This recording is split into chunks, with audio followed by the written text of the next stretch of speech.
Hey guys, Coach Viv here. I should say Happy New Year, right? It's been a while. I have not been on this particular platform for a year. I can't believe it's a year, but it's a year. And I just felt today that I needed to come on and share with you what God has placed upon my heart. I do believe that this year is a reaping year. It doesn't matter is a reaping year. It doesn't matter what's in the news. It doesn't matter what's going on around the world. It's a reaping year. And in order to reap this year or this season, we need to first master our thoughts and our words. Because the Bible tells us that whatever a man sow, he shall reap. And if we want to be able to reap good things, we need to master our thoughts and our words, because we know that whatsoever man thinketh in his heart, so is he. And if we're putting bad things in, bad things are going to come out. So we need to able to think about Philippians 4:8. Think on good things. Think on things that are true, pure, of a praiseworthy, whatever it is. We need to fill our hearts and our mind with those things, that we can able to speak and think about those things. And remember, I've said this over and over again. Sometimes people will say things about us and we muse on those, and we know those things are lie. So why do we think about them? Why do we allow individuals to occupy space in our thoughts when what they're saying is not true? What they're saying and spewing out and saying about us is not true. So we need to be able to pivot. We need to start mastering our thoughts and mastering our words, and be careful about what we put in, that we can able to put out good, that we can reap the good. And guess what? What does it say in 3:20? It says that he can do exceedingly abundantly above all that we could ask and think, right? But hey, in order for us to reap, we need to give him something to put his exceeding and abundantly on, right? So we need to able to start thinking about those things. Start thinking about what it is that God has put within your heart that is good. Think about those things, those dreams that he's put in your heart. Think about them. If he's telling you to go back to school and you're like, the thought was, I don't know if I can, I don't know if I have the finances. Hey, but what if God can provide those finances? Or if he's saying start that new business and you're like, maybe I'm not smart enough, maybe I don't know enough.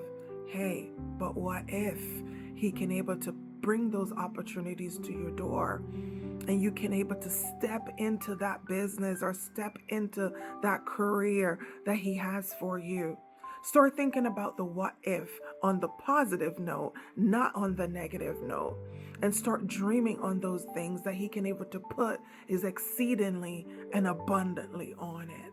And the other thing that I really brought to my memory is an inventor. When a person is inventing something, that person sees it twice. He sees it first in his mind, because remember, when a creator inventing something, it's already an idea that comes in their thoughts, right? So when the inventor is thinking, he sees this thing in his thoughts, and he's seeing it in his mind's eye, and he knows what he needs to do, and he figure out the specs and the schematics of it all.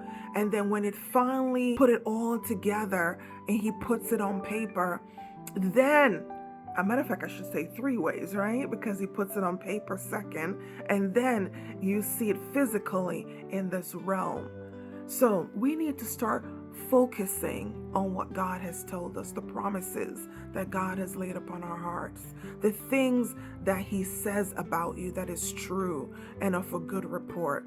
We need to pivot our mind on those things, meditating on those things, and seeing God put his exceeding and his abundantly on those things, because that's what we need to do for this season of our lives. And it's not just for me. That's why he put it on my heart to do this video today. It's also for you. We have to master our thoughts and our words, because death and life is in the power of the tongue. And whatever we're putting in, what we're musing on, what we're watching, who we're allowing to speak into our lives matters. Because the things we're hearing, we sometimes meditate on those things.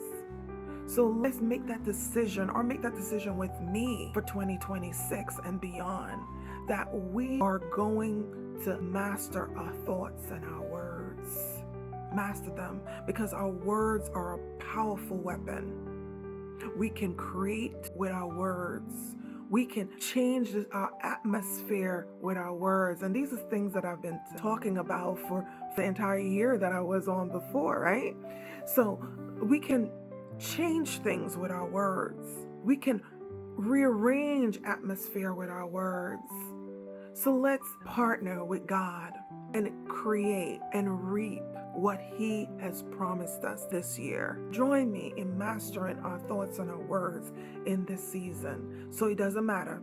It doesn't matter what mama or papa or them or whoever those people are that's saying the wrong things about us. It doesn't matter. We're going to shut those down. They don't need space in your thoughts. And we're going to start mastering our thoughts and our words in 2026. Join me. Shalom, shalom.